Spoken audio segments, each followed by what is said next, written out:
Dear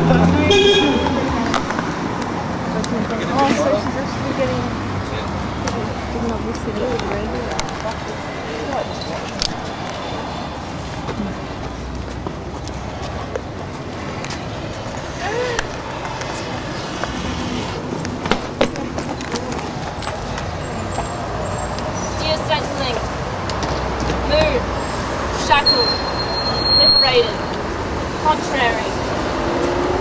I said I would never do this. I struggle so much in my life to be open in my communication, to give my words shape verbally and not scribe.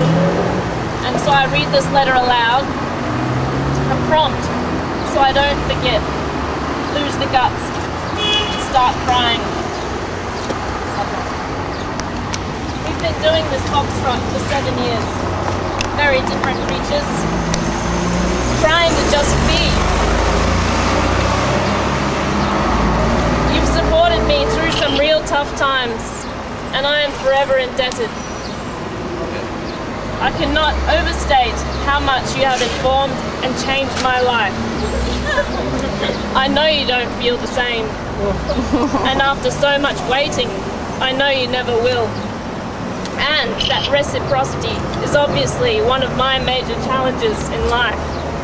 And I accept that that's my problem. But you've also really let me down. We entered this relationship aware that we were very different. I am a Gemini, quicksilvery, mercurial, and you are so obviously a Capricorn, restricted, Saturnine. I feel so tied down and long for freedom. I want to share, be open, reveal all that I am. The dark, cobwebby corners, not just an impish grin. You won't let me in. I meet so much opposition. Lately, have you noticed? I've been lying to you. What else can a cloistered kept woman do? You're constantly checking up on me. It's been a month, and you just keep calling and calling and calling. You're calling from 3 different numbers, trying to trick me into answering. But I know it's you. 888846000. That's you. Private number. That's you. 0423295029. The most slippery one of all. I know that's you on the Job Network's work mobile. Haven't you heard of caller ID? I'm out living my life. Your obsessive attention seeking is so trying. You're like a child, always trying to get a reaction out of me. Do you remember that time I was sick and I rang you up to tell you that I had a medical certificate, and as a precautionary remedial measure, you cut me off?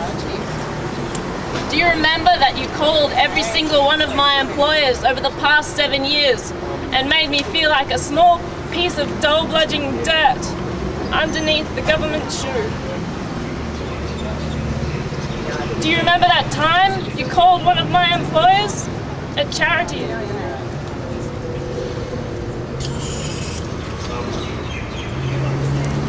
To check up on me, and I answered the phone. And you were so sheepish, and I sent you hate mail. And then your employee quit. And do you remember when I couldn't supply several months of dates that I worked at my minimum wage job? So you cut me off, and I sat on the steps and sobbed after waiting for 5 hours. And a man who'd also been cut off because his daughter turned 6 came and sat next to me on the steps and helped me fill out my form.